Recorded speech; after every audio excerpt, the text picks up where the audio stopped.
I'm going to speak today on you have everything you need. Now, maybe you may be thinking what I'm talking about.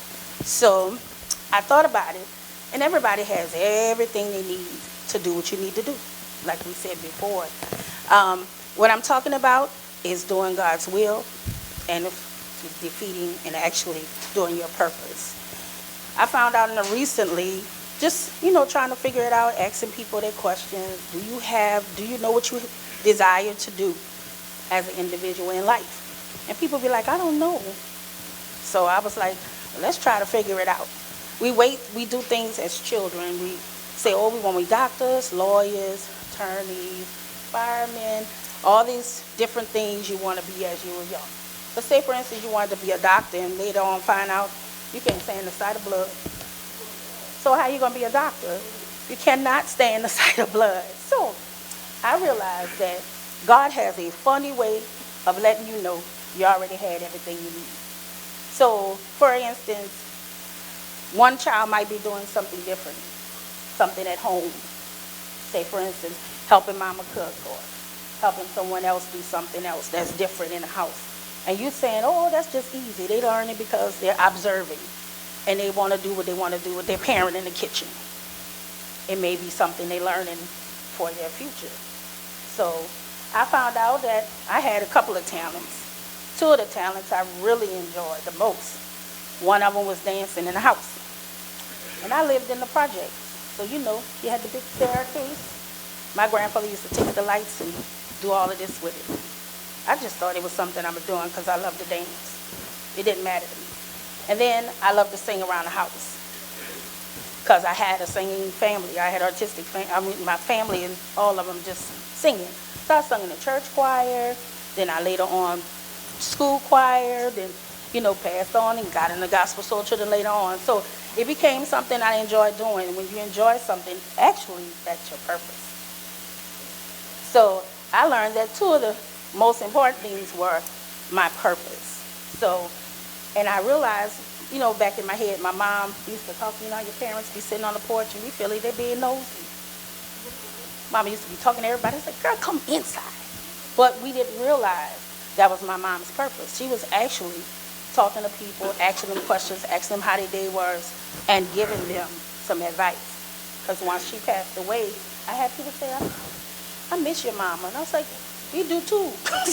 And they were like, no, I really miss her because we'll be sitting on the porch. And we'll pass and say, how you doing today, baby? That's my mom. And she was asking them how they were.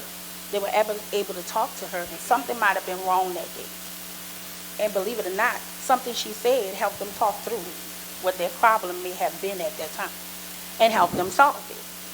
So I wound up one day not realizing that I didn't want to do medical field. I just went to do it. And then I love to do the business part. I didn't understand why I was so focused on business. So I wound up doing the business part. Then the dancing became important where I was in high school and I became a professional dancer, African dancer. But I've done liturgical dance. I've had that fortunate and had good teachers, very, very good teachers. And then I wound up still singing. So I had opportunities where I've been in recording studios, I've been on tour somewhere, I've danced in front of Nelson Mandela's wife, Wendy Mandela, when I was in high school. So a lot of the things that I've done, I've actually been able to actually take in a lot of the resources that I have. So I didn't think that I'll be teaching an after-school program where I was able to teach African dance. I was able to teach the songs because there's a folklore that goes along with the dance itself. So a lot of people think, oh, we're just running around, we're jumping up and down, but that's not really it. There was a discipline, exercising. You had to constantly be on your P's and Q's because you don't know what your teacher's going to do next time. And then also we're learning the folklore, so we're learning another language, we learn songs and everything. So a lot of people don't realize that what you have is already your gift. What you have can already be your business. And I wound up teaching in a school for 20 years. Being able to do that was a joy for me. And then later on, I was like, what can I do to enhance my learning? Because up here, I should have been an introvert. This right here makes me nervous. But I'm up here. And I learned that going to college. Once I started going to Shiro, I was in college. And I got a chance to really learn about me. I was upset because I didn't realize that I was keeping myself from achieving goals. It was me. So if you ever feel like you don't know something, just find a way to figure it out for yourself and then be like, oh, okay, let me see what I can do with this. Like you said, we already have, what do we have in our hand, right? So I was able to teach, and now I have students who are professional dancers. I have students that follow me on social media, and we always doing something.